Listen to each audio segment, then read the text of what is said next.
Good morning, everyone.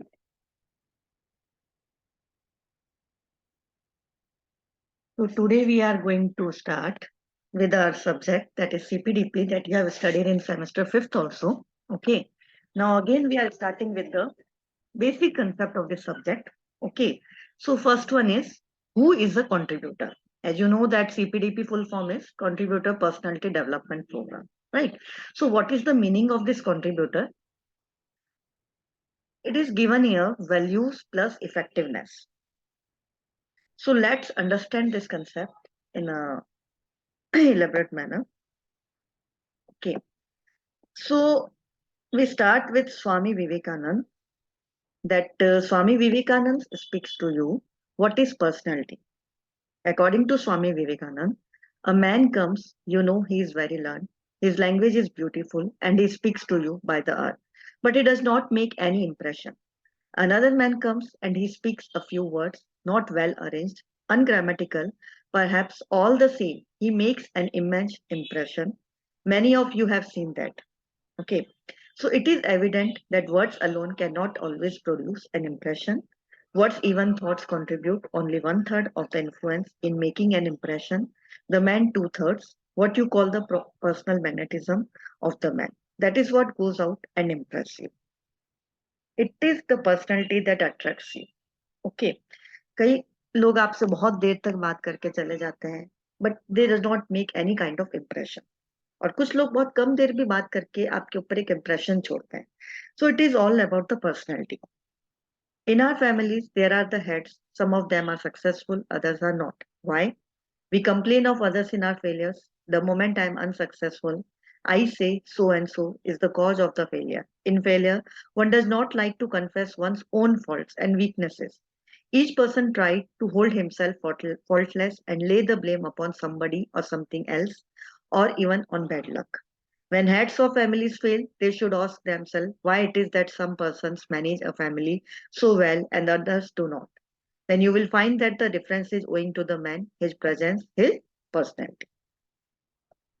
Coming to great leaders of mankind, we always find that it was the personality of the man that counted. Now take all the great authors of the past, the great thinkers, really speaking, how many thoughts have they thought? Take all the writings that have been left to us by the past leaders of mankind, take each one of their books and appraise them. The real thoughts, new and genuine, that have been thought in this world up to this time amount to only a handful. Read in their books the thoughts they have left to us. The authors do not appear to be giants to us, and yet we know that they were great giants in their days. What made them so? Not simply the thoughts they thought, neither the books they wrote, nor the speeches they made. It was something else that is now gone, that is their personality. As I have already remarked, the personality of the man is two thirds, and his intellect, his words are but one third. It is the real man, the personality of the man that runs through us. Our actions are but effects. Actions must come when the man is there. The effect is bound to follow the cause. The ideal of all education, all training should be this man making, but instead of that, we are always trying to polish up the outside. What use in polishing up the outside when there is no inside? The end and aim of all training is to make the man grow.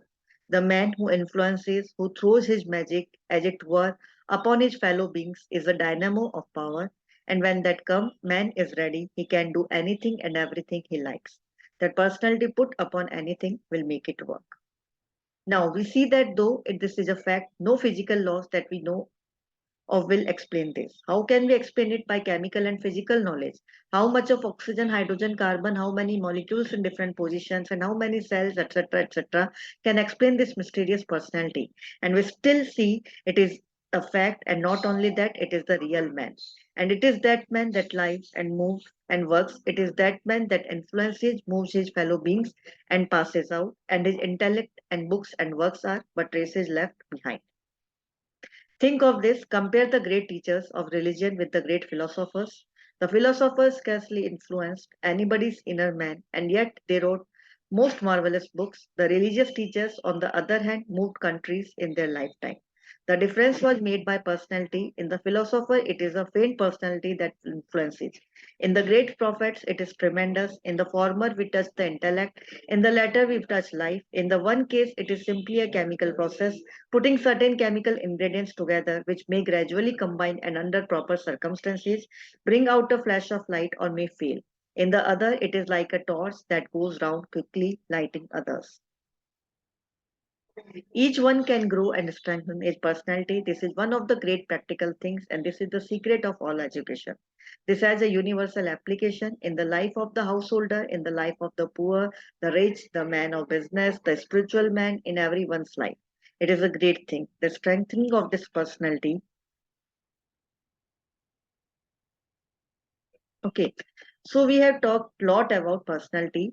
कि किसी भी चीज में अगर आप if you have improved your personality, then you can do anything in your life.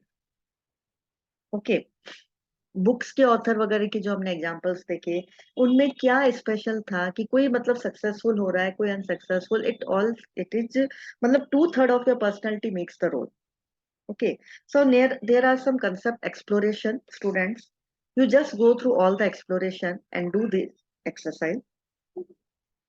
Okay, so thank you everyone.